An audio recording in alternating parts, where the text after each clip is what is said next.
There you go. Okay, Jazz, you can start. Okay, so I'll just make a start. Um, so, welcome everyone on 16 Days of Activism Against Gender-Based Violence campaign. So this initiative uh, it spans from raise awareness, inspire change, and create a world where every person can, regardless of their gender, can live free from violence and discrimination. So we have with us some lovely guests. We have, of course, Rashmi Mishra, chairperson of IIW. We have Rajni Shah, deputy director at IIW. We got Adrija Biswas, domestic abuse campaigner. We got Vandana Khuranaji, chair of Vedic Cultural Society, East Anglia. And we got our lovely Jazz as well, who's sharing her story and going to inspire us. Okay, so just to emphasize that this is not only a women's issue, it's not a women's right issue only, it's a human's rights issue. It affects all races, religions, and socioeconomic backgrounds. There's no discrimination about who is affected by this gender-based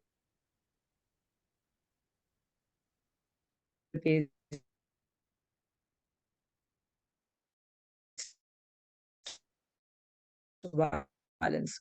So it's time of we want to come together, we want to talk about it, because talking and discussing is how we are going to bring about the change. That's what we are aiming to do. And by hearing some stories and other women's experiences, we want to learn and we want to discuss what change we want to bring about. So every statistic, the statistics are so alarming. It's like 1 in every 4 women is affected by domestic violence and domestic abuse. So behind each statistic is a story, and it's which we want to raise awareness about, and we need to bring that change. So only by discussion and raising our voices can we create that change. So we are going to start with.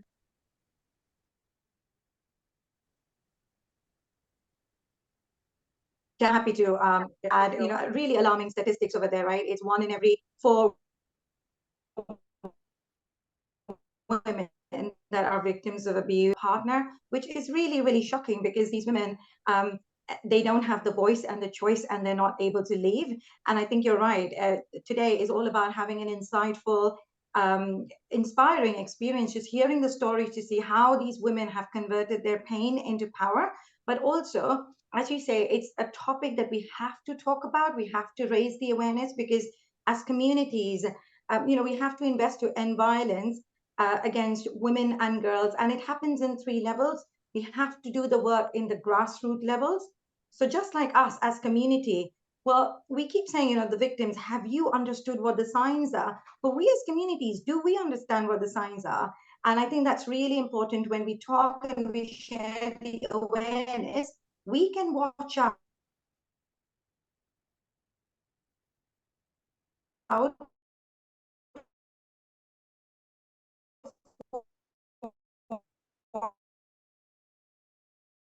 those signs and help get those women out, making a change in a corporate level. So a support system, whether it's a financial product or women that are coming out of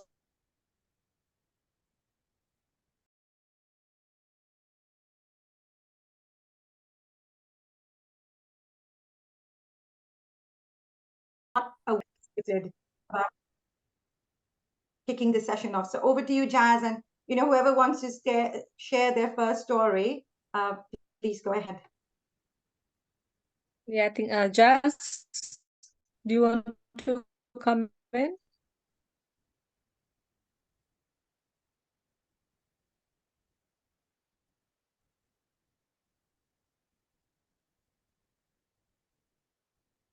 I'll do it in a. I'm going to sort her out, and then if anyone wants to go ahead, they can go ahead first. No Thank worries, you. no worries, no worries, no worries. Rajni ji, what would you like to say? I would like to say that violence against women is a pervasive and deeply entrenched issue that affects women all over the world. It takes in many forms: emotionally, domestic violence, sexual assault, harassment, and femicide. So, besides this, violence occurs in both private and public. Public can be addressed, but what about the private harassments, the mental harassments? If you see in relationships also, women are suffering. In most of the cases, when women have to be parted from their partner, they suffer from mental depression and illness. So, what is the solution of it?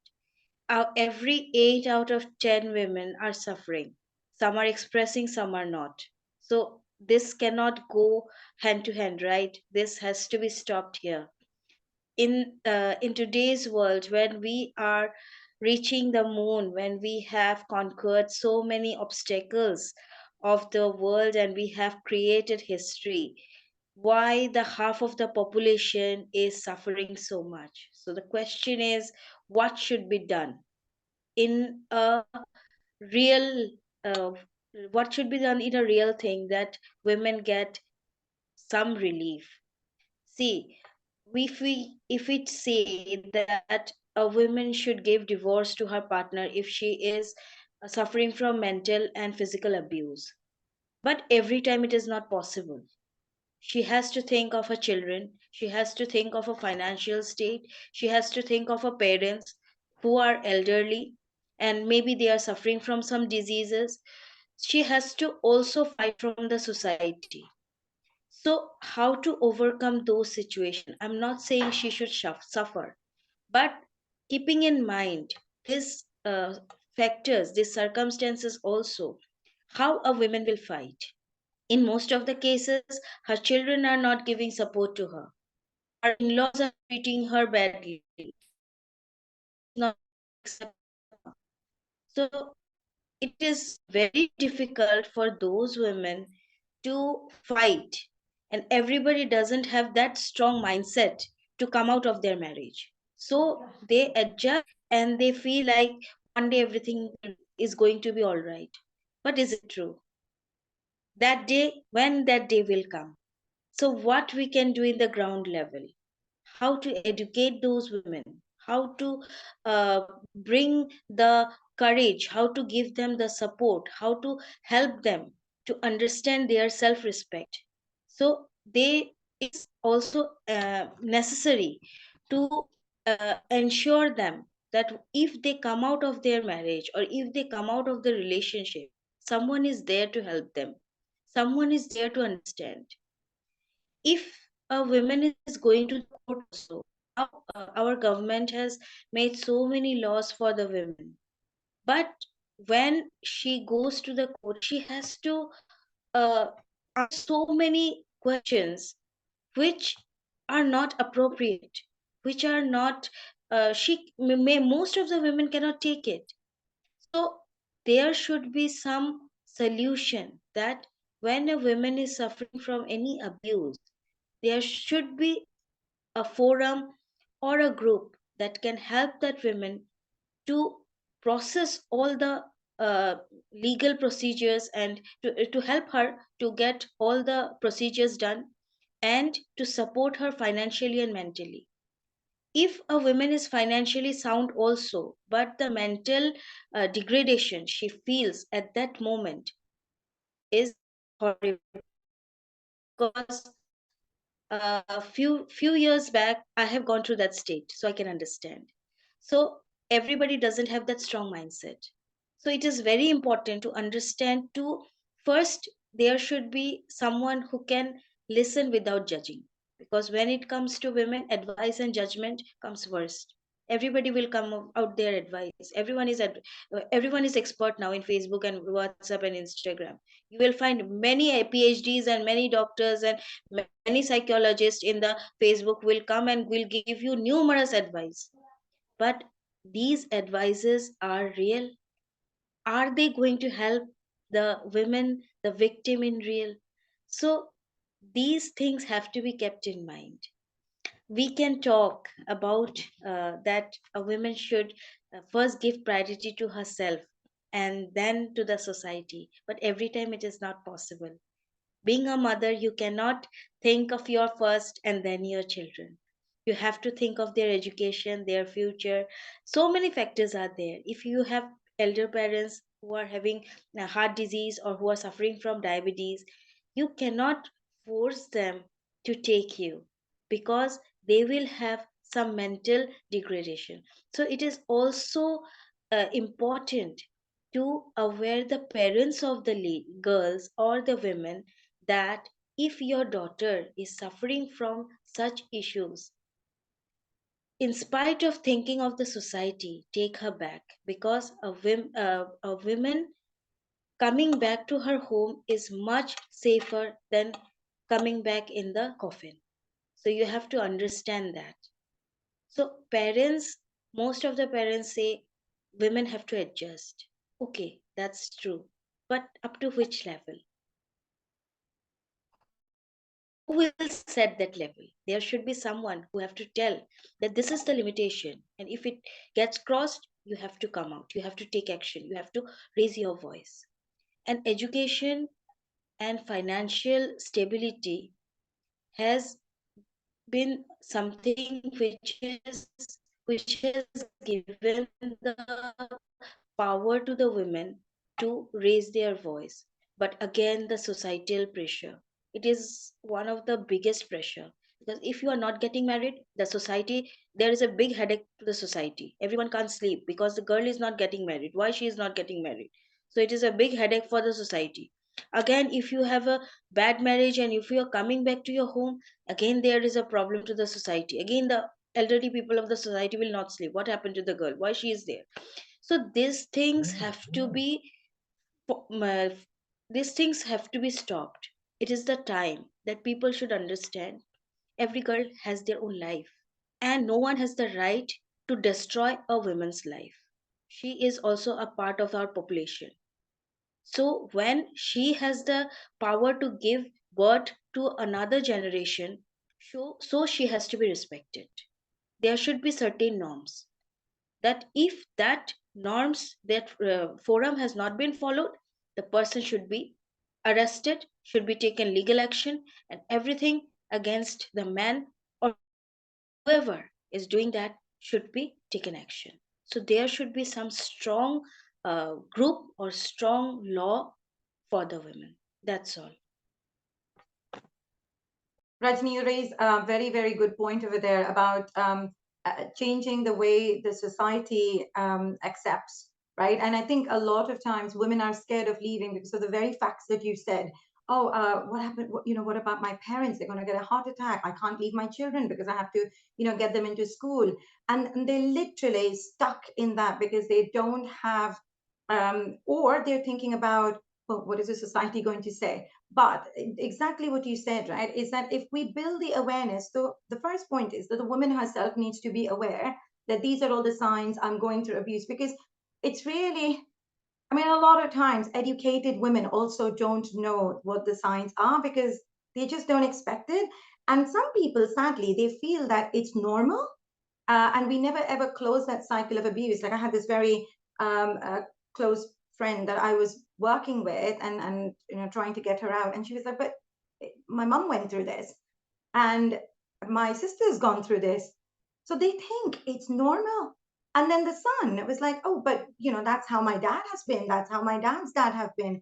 So I think the challenge is within the society that they think it is normal. So we have to change that. But then also within the society, as you said, right, when the girl is showing the strength of leaving and going back into the maternal home, I have sadly seen many parents say, you're on your own. I'm going to close the door. And when they shut the door, sadly, they've lost their lives. So again, another sort of education is we need to make our society aware that we need to support these girls, we need to support the women, but as parents, as brothers, as sisters as well, we need to bring them together and help them with a safe environment. And I think for me, that has played a really important role. I'm highly educated. I've got 2 master's degree. I didn't see the signs coming at all. And then went through 8-10 years of court cases. So exactly what you said, when you are stood in front of these lawyers, you just don't know what to say, and you're so vulnerable at that point of time that you're like, you know what, I'll just give up. I don't even want to go through the court case. So many women give up. I was very blessed and I was very lucky because I had my parents to support me. I also set precedents in the Indian law, which I had no idea about the law, but I kind of figured out. And then I started helping other women who were in my situation, who were coming back from foreign countries into India, where their children were taken away. And then how do you protect your children? And I think that was a key thing for me, is the support system, knowing the law and having the awareness. But most importantly, I didn't have these forums when I was going through it. And I'm so glad, like when I see people like us that are coming in and sharing our story, you know what I take from this? I say, you know what, Rajni, if you could do it, I can do it. And if somebody who's watching this says, you know what, if Rajni and Adrija can do it, I can do it, and we've touched a life, I think that's also awareness. So sorry, I got very emotional listening to you, Rajni, because you've talked about such key points. But I just wanted to share my own experience as well, that having the awareness and having the society be supportive is so critical. And we've come a long way, but we're still not there. We have a long way to go to.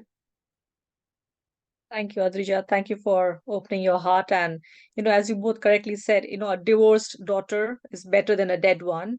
And that's what parents need to realize. They need to accept. And I think it's usually like, women becoming a woman's enemy, mother-in-law torturing the daughter-in-law, mother not accepting the daughter coming back to the maternal home. So I think women need to change their mindset as well. And then, of course, educating their sons, because they are bringing up the next generation. And unless we break that cycle, and only the mother can break that cycle by educating their sons. Vannaji, do you want to come in? Yeah, I was just listening. It's very sensitive and very emotional when some personal disclosures come up in a discussion. But then that's the way you really open up and try to set a precedence, as you said, Adrija and Rajni. But we are talking about violence and domestic abuse. And we talk about abuse, as you just rightly said in the beginning, Jazz, that it's a human violation, like being a human. None of the human beings, a man or a woman or a child, no one should be subjected to this kind of behavior of neglect and abuse. So I think we have very correctly pinpointed that it's the culture, it's the societal pressure, and we look at different levels, different strata of abuse. It can be within your domestic environment, it can be even the modern day technology, the cyber bullying, and that form of mental abuse. Then at corporate level, where I look at when I work in a hospital, we have lots of overseas nurses coming from so many different parts of the world. And there is an abuse because of their race, because of their color. It's a discrimination, but there's an abuse in forms of physical abuse by the patients. And the culture around it saying, because they are in that profession and it's a patient and they have to live up with it, but that's not acceptable. We have to change that culture in services, wherever those services are. I'm just taking an example of the sector where I am. And when you see that, you have to put your voice, there shouldn't be a tolerance to violence at any level, whether wherever we are, which situation we are. And because they come to a new place, they come in a noble profession where they think, okay, service is their motto, and they can't open up their mouth because they're so scared to lose their job or that they will not be listened to. That's not fair. You have to be there to be able to educate and empower them. And this is where, when you meet such people, you want to bring that shift or that change by you being there to make that difference. And I've been very fortunate through my stay 30 years and have different people coming from, as you said, about mother and children being parent alienation or parents being because of the cultural differences, because of not being so aware of their rights, not being aware of their um, rights. And it's the same when I'm talking about these nurses. Now they know where they can report against their managers or against the patient and where they can get the support. They need that physical safety, they need that psychological support. And every human being needs that safety net around them. That's how we made this society and we made these societal norms. They were made for a reason, but they are being twisted and pulled in a direction which suits people, and people, especially with power. So they want to misuse them, misinterpret them so that they can have a position where they are. So I think I must congratulate you all to be here, to be brave enough to speak about it, because even that little ripple, that can make a wave. And that little candle can light up other candles and take that darkness away. And the change wouldn't come very easily, but we have to march together. And one day, yes, people will start. Yes, my son is very aware of the rights. I was lucky. My dad gave me that opportunity to be as equal as my brother. So why not my husband, my son, everyone? There's not a job or not a sentence uttered. What a work! But even in psychological terms, we treat each other with respect, and that is the message we need to give us. Just those small little messages. Treat others the way you would like to be treated. Something simple like that. Don't have to be very philosophical or something, but that's what I wanted to share. And I also, when you talked about the culture, I've worked with the charity, which I very feel proud of, my friend who has fought and has got that law around forced marriages and female genital mutilation made as a regulation law here. And she has raised that awareness of FGM through schools, which I was not aware when I came to the country. And because that was being accepted as a cultural norm, nobody had the right to raise the voice against it. But thanks to her efforts, she has made it illegal in UK. So that's the kind of achievement we should look for. So that's where I will be. But again, I congratulate you, Jazmine, Adrija, Jaz, Rajni, Rashmi, to be making that voice here, making that stand to get that voice out, to get some change happening. Thank you. Thank you, Vannaji. Yes, as you said, we are all trying to be the little ripples in the way that we can. Thank you. Thank you for your input. Rajni, Yes, did it's you a want small to story. share a I story was with yourself? mother for shopping, and we were just walking in the footpath. Suddenly, I saw a man is raising his hand towards his wife because he said something to his wife, and she maybe did not respond it or couldn't answer. So the moment I saw that, I gave a very stern look at him, and I was waiting that if he will raise his hand to his wife and if he hits her, I'm immediately going to call police. I took my phone in my hand, I dialed 100, and I kept it on just in the dialing that way so that I could easily dial and I can get the help of the police. But as soon as he saw me, he he put his hands down and he walked away from there. And his wife smiled at me. So my little effort has saved the wife from embarrassment, because it might be very small effort, but the woman was she got a bit of relief at that moment. I also tried to talk to her, but her in-laws took away her from that place. Maybe they thought that I may talk to her and ask her some questions which they might be in trouble in future. So they took her. But that act, when I came home, when I came home, I told my mother that this has saved her from getting hit. See, what I can do, I cannot help her in private, but yes, I have helped her in public. So, like me, if others also take the stern step, I think women will be safe. What you're saying is true. Sometimes, people think, oh, it's between the husband and wife. Gharelu mamla hai. We don't want to, interrupt. We don't want to get involved. They can sort it out. But especially if it is happening publicly, I think people and, society needs to be more responsible and do step in. If it is like as you did, you stepped in. If it is happening around you, you're seeing it happen. Don't ignore it and walk away thinking, it's happening. It's just between husband and wife. We do need to step in if you're seeing an act of domestic abuse happening, I in think our on that note surroundings. as well, Jazz, it's not about just keeping alert on domestic violence, but it also being alert of change in behaviors. Like, if somebody is depressed, do we check in? Are you okay? Do you need help? I have a Yeah, friend who's I agree. absolutely bubbly and then completely changed, and she started Yeah. changing. She became a very different person.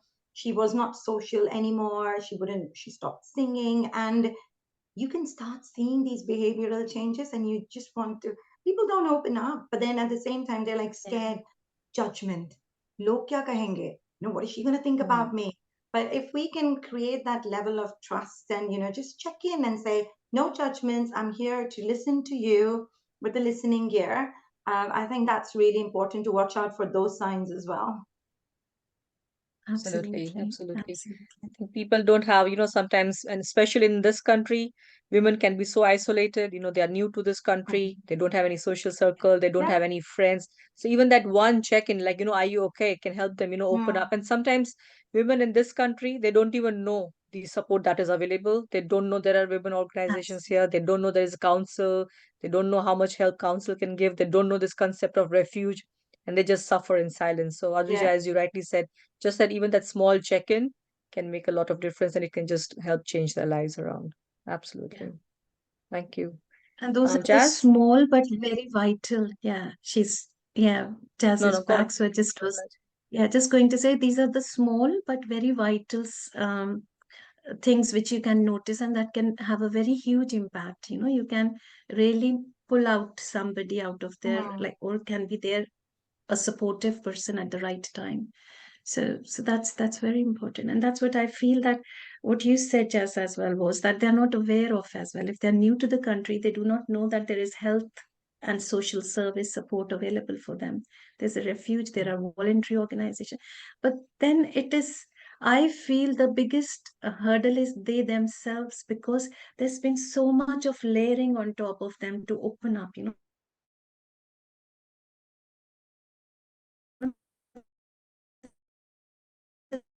So much of pressure, and I have seen that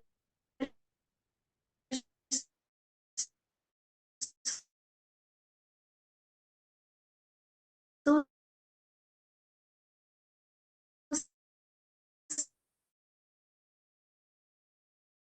scared of losing their job or being sent home to stay at home when they go back, how they're treating their children, how their mechanism. There are so many things we can talk about this time is short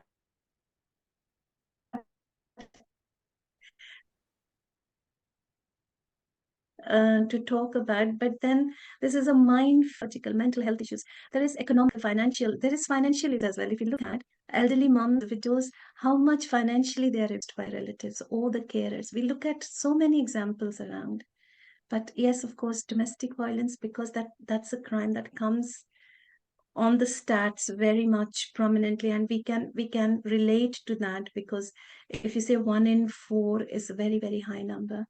um, and I think, Jazz, when we are talking, when it was easier, somebody said, I've forgotten who said, it was easier for us to say, put yourself first. But when you have a child to look at, how would you put yourself first? And you are just sitting there as an example, aren't you?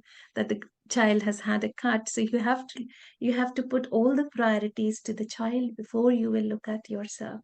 But kudos to you, and you're a brave person to be here with us. So I think I'll mute myself and look forward to hearing from you what you want to say. Yeah, and it's true because, and that is again a misconception that, women want to suffer for the sake of their children. But actually, research has showed that it is better for the parents to separate, and that is going to be more emotionally beneficial for the children rather than living in a domestic, seeing their mom being abused every day. That has a more negative psychological impact on the child. So it's better to separate and co-parent than stay together for the sake of children and the mother keeps on suffering abuse. Jazz? I'd like to say, first of all, good evening to all you lovely ladies, and thank you very much for giving me this opportunity. And can we just ask, is your daughter okay? Yeah, Is she she's okay okay. now? She's got her And hugs. that's what I said. Yeah, yeah. It's just that how practically we are. We are, I think, structured to look after, nurturing, caring. She's better. She's much better now because she's got her hugs, she got her kisses, so so she got her mum to have that moment with her. So yeah, she's absolutely fine now. So yeah, thank you for asking. Yeah, so I start off that I've come from 2 failed marriages. The first marriage, when I got married, I was very young. I was only 23. The domestic abuse didn't start straight away. It started after 2 years. And just by me saying to him, who you talking to, who you chatting to, because he started to be very distanced from me. And that marriage came to an end, and it was a very horrific domestic violence. And I put my hands up as well that I did not take his abuse. I hit him back. So that was one thing that when we were talking about Margali, that, we can take and take and take, but then when that Margali suluk does come, we are not going to take your abuse. We will, as a woman, we will fight back. And that's one thing I did. And he did take me to court. There was so many things happening. That was the first ever time my parents came with me. And when my parents saw what he was like, they were like, you're not going back there. You're coming home with us. We're not making you stay there. He's making you to go to the court to get divorced. But when he wanted to get married, he wanted to bring everybody to get married with you. So why is he bringing you to court? So that was a great inspiration for me, that my parents were with me. They were not looking at saying, no, you go back to him and you tolerate his abuse. So I would say I was quite proud and I was quite happy that my parents stood by me. The second time I got married, it was a lot later in my 20s. I was 29 and my ex-husband was 40 years old. So then there was a massive 11 years gap.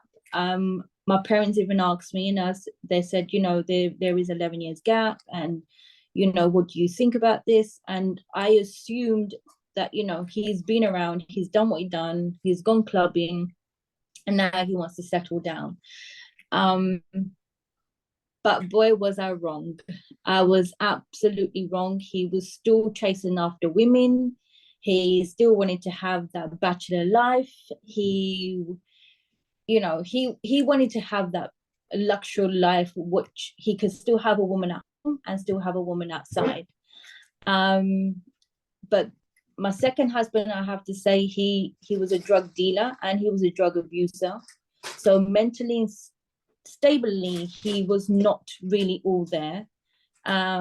He was, as a partner, he was never a husband towards me. I mean, I was the bread earner. I was expecting my baby. So my little girl is from my second marriage. So I was pregnant with a child, working with 3 jobs, working from home, shifting with other 2 jobs. So anything I have done for my child, I've done on my own. I have not had any support. So when my daughter was 6 months old, I had a social worker involved straight away when, when you have these health visitors coming in. So where I'm starting to lose the weight, so this side of part of me is still quite swollen. So he's done a lot of damages to me. And this time round, I could not fight back. One, he was bigger than me. Two, he was 10 times stronger than my first ex-husband was. And it was just very, very hard for me to do anything to him. And where I saw social services for the first time, I saw courts again, I had Kafkas involved, I had so many people on my back already, and emotionally I was so drained that in that period I lost my grandmum. So there was so much going on, but I didn't have that moral support from him or his parents. I got that moral support again from my parents, from my uncles, from my aunties. And I mean, normally people turn around and say, coming from an Asian Sikh community, they normally tell you to go back. But I have to say that my family did really support me. Till now, they still support me. And I have to say, my mum's been my backbone. So all of this. All of this. And Jazz, what we've gone through is so unlucky, but you know what the blessing is? You've got your mum as your backbone, and there are so many women that don't even have that. So, take a moment and just pat yourself on the back that you've been so brave. And what doesn't break us just makes us stronger. And that's what you've done. You've just got stronger and stronger. And just for your little one, right? For your daughter, she's going to look up to you and say, what a strong mum. And you've just set the pathway for her to become another strong woman. Sorry, I don't mean to interrupt, but I just wanted you to take some time and then just, just pat yourself and say that you're inspiring, right? So you've my life right now. I'm sure all of these people that are listening to you would just connect. There are so many people that don't want to talk about it. But I think they will find a lot of power from, by you converting your pain into power, that they know that, oh my God, I can relate to it. Oh yes, my mom's been there. Oh, I've gone through all of these challenges, or I've been a single mom and I raised my daughter. So very well done. Very well done. I would say I was a single person since when I got into that marriage. It was no support from his side or anything. Like, I mean, even financially, I mean, I did it all on my own. And again, if it wasn't for my mum, I don't think I'll be here right now. I mean, even going to the meetings or anything, she will come with me. She will morally support me. And whereas my little girl, when she had her 3rd birthday, she celebrated with her dad. And when she saw the monster side of him, she came back and she goes, I don't want to ever see his face again. I don't want to see him. I don't want to connect with him. I am not part of him. I'm part of you, and I love you because you made me come into this world. And I was like, how is that possible? But then when I related back to it, and I was like, that is true. Maybe he's done whatever he done, his part, but realistically, if it wasn't for me, she would not be in this world. If I wanted to give up on her, I could have gave up on her. I could have gone aborted her. I could have done anything, but I didn't. I carried on, and I made sure that she came into this world. And I mean, when I look at her, and I'm, it amazes me that how much work and effort I have actually put in with her, with school, with everything. So yeah, it's absolutely. And the best thing is, now things can only get better for you. So, you, as Adrija said, you can give yourself a pat on the back. The worst and the most difficult part would have been leaving. Once you left, then things can only get better. And now, your life can only move forward because you are out.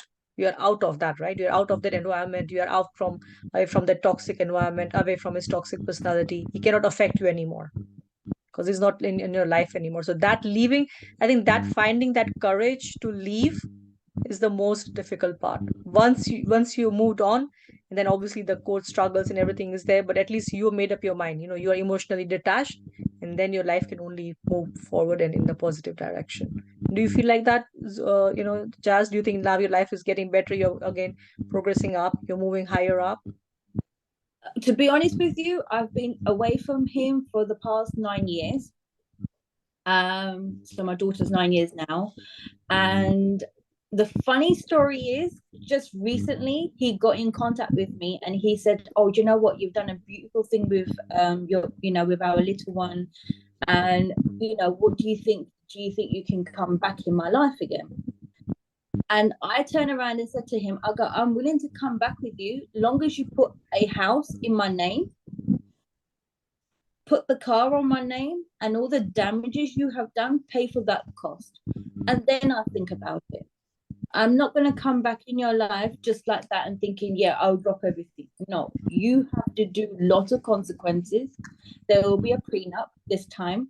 There will be a court for me where you can sign up something. I'm not going to pick up my bags and just come in your life again because we've got a child. No, there is going to be other dealments. So I have to say what you just asked me. Yes, I felt the most encouragement to speak back at him. This was the first time. And on top of that, it made me feel so proud that, yes, you know what? I've got that power and I can control you now. Don't try to control me. I feel more stronger. I mean, I'm doing my own business. And I'm trying to help young children out there who have got ADHD, with autism, with meditation. So I'm doing yoga in the morning with my little one and with other students on Zoom. So that's one business I'm doing. I'm also I've just started a Christmas wreaths, so what you can put front door. So yeah, so I'm doing quite a lot for just me and the little one, and encouraging other women that, look, if I can do it, you can do it too. So don't think that your child has got some disability or anything and you put that, oh my god, they can't do anything. No, don't do that. Give them the encouragement, give them the proudness, and say to them that, look, mummy is very, very proud of you, and and I'm going to give you the whole world, what I could not get back in that time. So like how we have said on here that sometimes our parents don't support us. If we ladies can support one another and just that encouragement boost up, it gives them 1,000, like, oh my gosh, I don't know how to express. Has he started working now, if you don't mind me asking? Has he changed? Do you think he's changed? Oh no. I mean, I have to say, while I've been divorced from him, he's had 15 women on the go, and I'm going to say just that. And after him, I have not even looked at man or anything. I don't want any man in my life. I'm doing so much better without a man. So yeah. I think women, as women, we do get emotionally attached, and I find it more difficult to emotionally break off, especially if the person is the father of our child. But I think would like to say that, people don't easily change. So, you do need to consider that, Jazz. I think you know that, isn't it? People don't change so easily.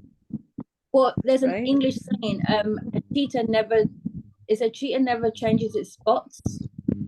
So we all know when it even falls off, we know that he's going to be exactly the same, or she's going to be exactly the same. So yeah, I know he's never going to change. He probably changed for a month or 2 months just to give that encouragement boost up, but then he's going to be back to his same old roots again.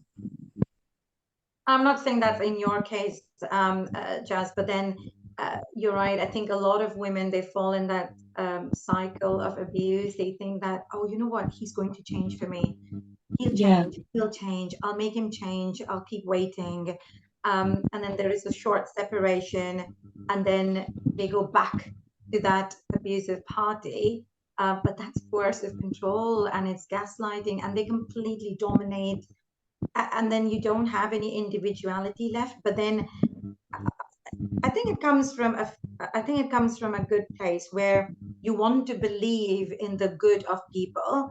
And if I'm being Mm. honest, there are people with this right education and awareness. Like I was telling you about this couple, the man didn't even realize that he was being abusive because that's how he grew up, right? But when the awareness sessions is not just targeted at women to making them aware of, these are the signs and blah blah, it's also about educating the men that these are the signs. And when he realized that what he was doing is not a norm, and what he was doing Yeah. shouldn't have been culturally ingrained into him, he changed. But I'm not saying that that's the majority, right? And that's where I think we need to spread the awareness. But yes, a lot of women, they fall into that trap of that cyclical, I'm going to be able to change him and I'll go back.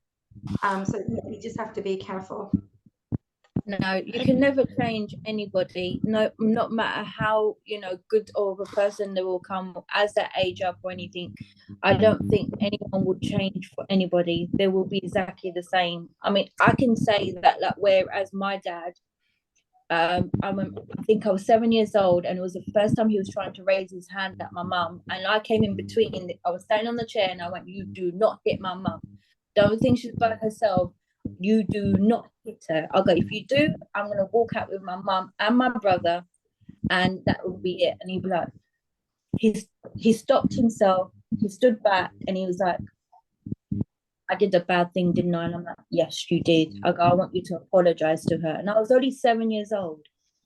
Since then, he's never ever said anything. And my brother now, I mean, he's 38, and the respect he's got for us women, as well as my brother as well. He would never shout. He would never scream. What he would do, he would text that this is how I'm feeling. This is what I'm going through. How do I deal with it? So he doesn't talk as much as I do. So I'm like a very outspoken, and where my brother's very, very quiet. So yeah, so there's a lot of difference, and where he's actually seen that in a very young age. So he just thought that, oh my God, I can never speak to my dad, or I can't speak up to my dad. And whereas me, I've always spoken up front of my dad that no, he should do it this way, and I've always been like the leader in the house. So, and that's another inspiration by women that we can be leaders. It doesn't mean you have to be the boy of the house and you have to step down. So I'm kind of lucky that I got that platform for my family again, that I can speak up. That's amazing. One thing, Meenakshi ji? Yeah, Rajni, go on. one thing I would like to tell that the major factor of being abused is another sacrificing your dream. Women don't realize that what they are sacrificing. When you are young, every woman has a dream to pursue education or a good career, but because of their partner, they sacrifice, and they think it's very normal. So women should have a mindset that whatever it is, whatever happens to me, but the career is my first priority. Even if you see that if both men and women are working and husband get transferred, the woman will leave her job and will go with her husband. I'm not saying it's wrong, but every time you have to see the opportunities, because if you are not going to get that opportunity in that city, then it will hamper your career. But again, the mindset of if my husband is earning well, what is the use of uh, me to earn? I have to take care of my children. Okay, but taking care of children along with your career is not wrong. Women can do parallel things. Women have the power to manage work and home. So why we should sacrifice our dreams? So this is also making the giving the man the power to do whatever they want. If a woman can sacrifice her career, her dream, then we have the power to do her whatever we want. So we should first try to pursue our dream. We should not sacrifice our career unless we get better opportunity. So there should be a mindset that whatever it is, my career is my first priority, because every parent work very hard to make their child, especially the daughter child. Today, I'm talking about modern era. Every parent are working very hard. They want to see their girl child successful. So why we should sacrifice our dream for our partner? And if the partner is understandable, if he respects his wife, he will always understand his dream. And if he doesn't understand his wife's dream, that means he is not compatible. So there we should understand that whom we should choose as a partner and where we should set our limits. So sacrificing is okay, but we should also set the limits, and that is in our hand only. We only have to do that. Other will not come and set limits for us. It's us who have to set the limits. It's us who have to say that this is what I want to perceive. This is what I want to do in my life. These are my goals. These are my achievements. A mother can be a lawyer as well as a she can come home and she can cook food for her children. So women has got that capabilities, and capacities and intentions are two different things. You don't want to do and you are not capable of doing is very different. When a woman is not doing anything, is not doing any job or is not earning, she has to listen from her in-laws or her husband that you are of no use because you are not earning, but she is doing 24 into 7 job, a payless job, a thankless job, where nobody appreciates her hard work, her sacrifices, her mm, love, her affection. It has no value unless you earn a handful of money. So, women should understand that it is the time when we get respect by earning, we should earn. Earning is not only to go out of the house and spend time, it is also to avoid those household messages which are going against you. The time you are out of your house, you will be relaxed, you can feel, you can live for yourself, and that will give you energy to fight back for you when you will come back home. So women should understand what they want now and what they should get now. It is high time, I think. I think, Rajni, you're right, but that starts with home, that starts with schools, isn't it? So absolutely, women have to dream, and they have, like it's like you can be it when you see it, and then there are so many examples. Like I remember before Three Idiots, all I could think of was being an engineer or a doctor.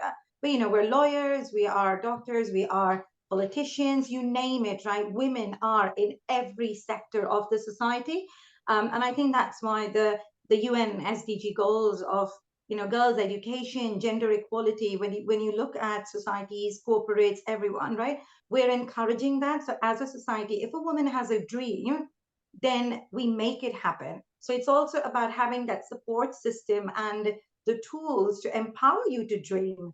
As parents, we need to encourage our girl child that just dream whatever you want to be, and you can do it. I mean, the other day, my daughter went for a bowling party, and she said, "But mommy, bowling is for boys, not for girls." And I was like, every sport is for everybody. There is no, this is for girls and this is for anybody can do it. And she does all kind of climbing and everything. So I'm just saying that dreams can sometimes be stunted by your own family. So let's start at that family level. Let's encourage girl education and absolutely the gender equality, which I'm a massive advocate of. And I am an engineer by background, but I'm a banker. And one of the things I'm doing within my banking capacity is create those roles for women leadership. So you can see more of them come forward. The other thing I wanted to just very quickly touch upon, I know Meenakshi ji has joined, is, when you make the decision that I need to be safe and I need to do something and I have to look after my children. There are so many tools available for you. As Jazz said earlier, whether that is refuge, whether it's shelter, whether it's food banks, banks, charity organizations. You just need to know that there is a support system for you to feel confident that you're not on your own. And I think that's the key message, that you're not on your own. There are so many women who have already paved the journey ahead of you, that you're not walking alone. And even as banks, and this is what I do as well very actively, is create those journeys so these women can become financially inclusive. They can become financially independent. Rajni, you talked about going outside. There are some women that are not willing to do, and then there are other categories that are willing to do but may not have the support.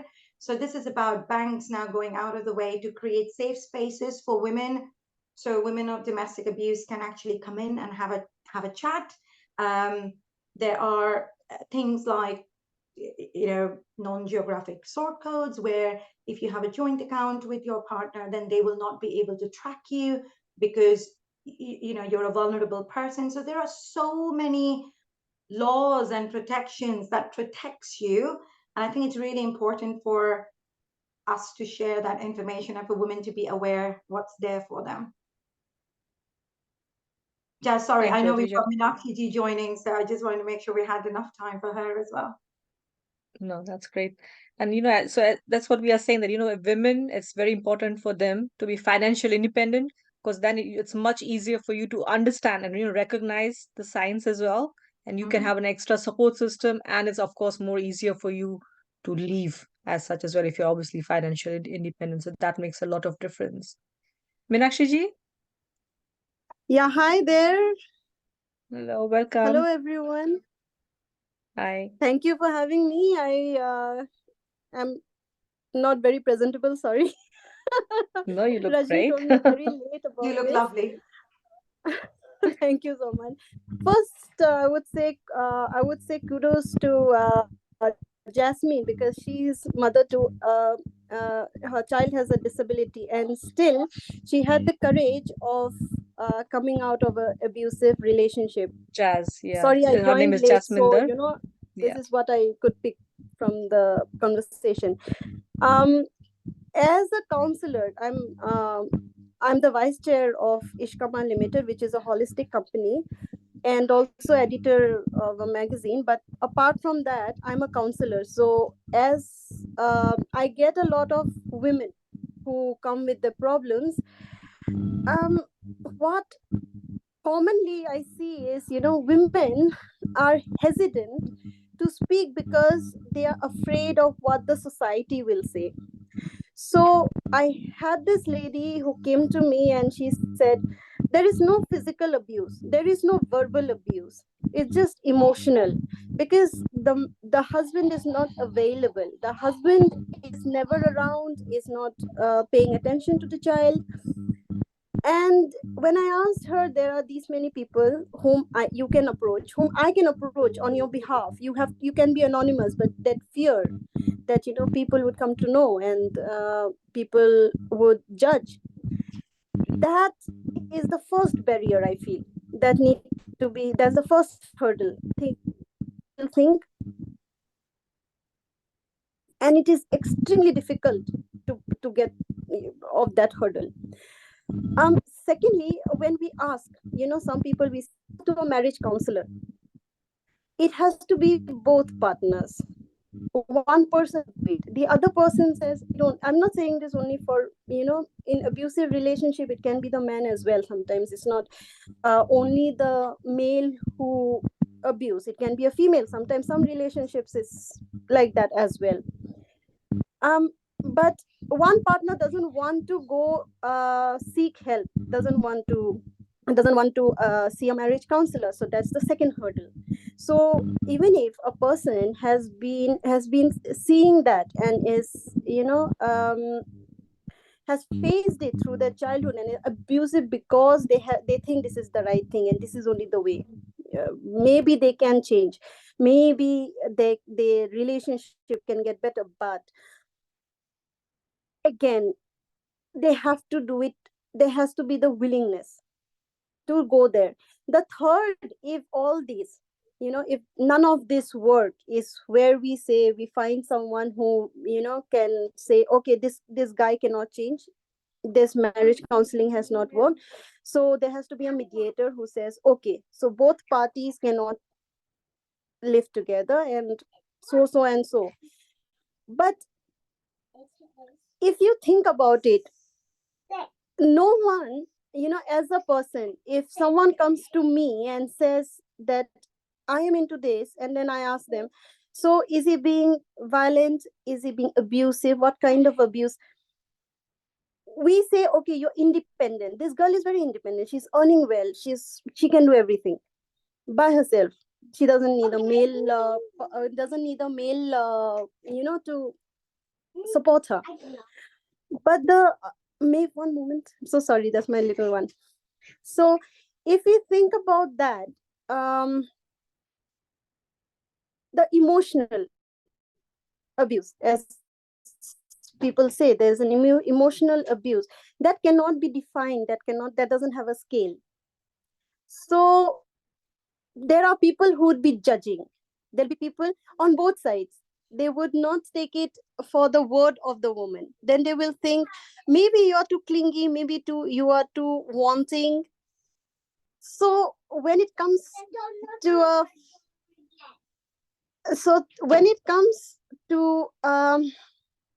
these kind of situations, is very difficult to determine. And what apart and above can we do to give justice to a woman, or even men? I'm not saying that only men, females can go through this situation, it can also be a man. Some relationships, for example, I've got a friend, I've got a client, I would say, who was they got divorced. The was not really, I won't say it's wrong, as in, but they got divorced.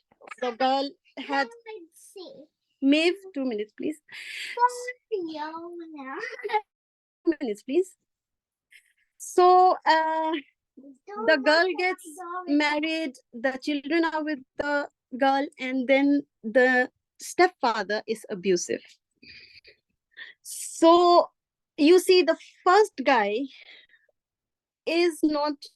I'm not saying he's wrong and they separated because of her mistake or anything, but again, now that the client, as I say, my client is in a big problem, because now it comes as, oh, you couldn't hold in, these are family members, they say you cannot hold a relationship, you found faults with the first one, you have finding faults with the second one. What do women in such circumstances do? What would you suggest in these kind of cases? You So cannot there are suffer so to many, please society, isn't it?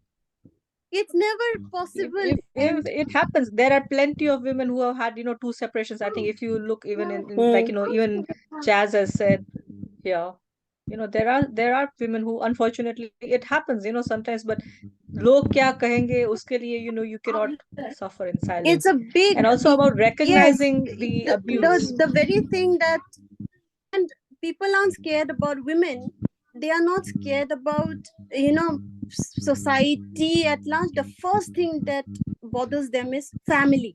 What would my relatives Same. say? Mama What kya would kahenge, my bua kya parents kahegi, think? dadi kya kahegi, uske liye, you cannot be, और वो suffering. कहेंगे, You have the rest of your life. the worst part is वो They कहेंगे. will say. They are Yeah, but I think, saying. Meenakshi, what we were also talking Let about them. earlier is that we don't want them to say it. And the education is that how do we, on the grassroots, educate our families and our society and our community? And, I think, Vandana ji, you made that point, right? We light that one lamp and then it keeps igniting. It's not just within the women that are being abused. It's within the society and the community. The more you spread the awareness, then ye jo mama, bua, dadi, they'll stop saying, and then you get this massive support system. So, Jazz was talking about her mom being her backbone. It shouldn't just be her mom. It could be her brother, it could be her uncle, it could be Exactly. her sister, it could be her friends. So I think that's where it goes to. Meenakshi, it's What not going to happen overnight with your friends or Correct. family, but she cannot keep waiting Yeah. for that. she needs to move on. It happens. And that's why we have, IIW And has there this are group, genuine people Strong in our, Sisters group. yeah, there are Yeah. genuine people around Yeah. us. I would say every woman, every woman should support another woman. Every woman should let a ear, should not judge. If someone comes to me, I should Meenakshi. not judge that woman. I should instead see what help can be provided. If she says that no, I don't want his name to be out, I don't think then I should force her towards that. I should give her an alternative so that it can be done as per her convenience, or as per her, whatever fear she has should not be a hurdle to her getting help. Help can be in various ways, and I think should be, for them as per their needs. So that's why I we have the, feel the listening. IIW group. So you can ask your friend to join that group. And, that is this WhatsApp group. It's private, it's confidential. Yeah. And, like you were saying, my friend doesn't know if how to recognize the signs of abuse, like what is happening. Is it abuse? He's not hitting her. He's not physically harming her. He's not just shouting at her, but still it's abuse. So what do I do? So then she can be part of the group. She can talk to us. There are lots of amazing members on the group. There is a barristers in the group. There are lawyers in the group. There are other women who have gone through it. You got Adrija in there. She's very passionate about it. And you can just talk. You just need that moral support and just some friends, isn't it? Who can be your lifeline. Exactly. So let her join the group, not just her, any other ladies that they are more than welcome to be part of the group. And we are there. It's a Strong Sisters group, and Yeah, that's what sure, IIW is definitely. aiming to do.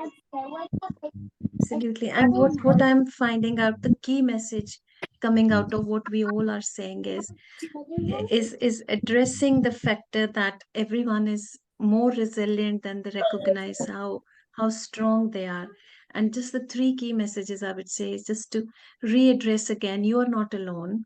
It is not only happening to you, this has happened to others, as if what you said, Meenakshi, that it is happening for the second time. Unfortunately, yes, it has happened, but you're not alone. It happens all the time.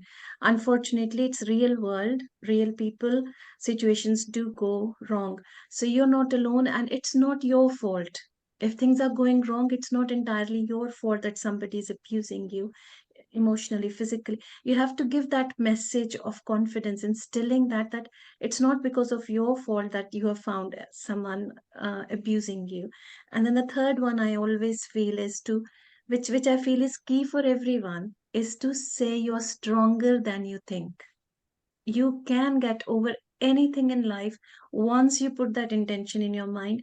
I'm sure once you have that like what I was appreciating when I was listening to Jazz was, and how beautifully she has like she has shown her resilience through this, through the whole process, going it second time with the other person, and then having that family come to support her is exemplary. But it's her inner courage that has helped her pave her way through. So she has that key golden key to hold on and move on. So whatever decision you take later on, never forget you are the stronger person. So you can just keep that tremendous strength and move forward. So all those three things, I think they just sum up that we are not I think it's alone, very and we'll beautifully find summed somebody. up, Vandan. I know we're coming up to the time to wrap up as well. So, that was really fantastic golden nuggets. And I think we as women, we hold multiple jobs. I mean, I was just seeing, right? Jazz was cooking on one end, looking after her daughter, and yet she's part here, right? And inspiring and empowering women. So we do wear multiple hats. We're like the glue that holds the family together. We're strong, powerful women. But yet, sometimes we just succumb. We don't give ourselves enough credit. We don't have that, as you said, Vandana, just be strong and know that there is a power within you. There is a Shakti within you. Just tap onto it. And if you can't tap onto it, tap onto the Shakti of this amazing network that, Jazz just said, that we've got Strong Sisters Group, we've got IIW. And as I always say, not a lot of people know, but I'm also a 9/11 survivor. So for me, everything is about rising and shining again. So, I'll probably like very quickly wrap up and I'll give it to you, Jazz, is that for me, I always follow miracle mindset. Like you never know what's going to happen around the corner. So just be positive. And life is like a boxing ring. It is going to knock you down. Every time you get up, it is going to knock you down. But defeat is not declared Defeat is only declared when you don't get up. Defeat is not declared when you just, so it's all about like, just get up and then you're not defeated. So rise and shine again is what I keep telling, women, that recreate your stories. I know, Rajni, you were talking about a dream. Dreams can change in different situations. So dream again, dare to dream again, and just recreate your stories. And that's what we are here to help you recreate your stories against all of those odds and convert all your pain into power. Wow, amazing. Adrija, I'm absolutely loving your enthusiasm. Thank you so much. Thank you, everyone. Rajni ji, who was Meenakshi ji, Vanna ji, Jazz, everyone, thank you for joining. And we are going to wrap up today. Thanks, Rashmi. Thank you all for so much joining. for having me. Have a Thank good you so evening. much. I'm Thank so you. sorry I Good didn't get the luck. name of the Zoom user. Jazz. So that's Jazwinder. She's also Jazz. Jazz. Yeah. Okay, there are two Jazz. I'm so sorry, Jazz. Thank you. I'm Jasmine for now. I'm Jasmine, and that's Jazwinder, but Jazz. she's Jazz. Okay. Thank you so much. Super. Okay. Thank you, everyone. Have a good evening. And Yeah, late much joinees, more hope power. you get some good sleep. Yeah. Same to you. So Thank much you. more power to all the good work you guys are doing. Just stay strong. Thank you. Bye bye for Thank you, now. Anna Bye. ji. Thank Bye. you. Thank Thanks. you. Thank you. Bye bye.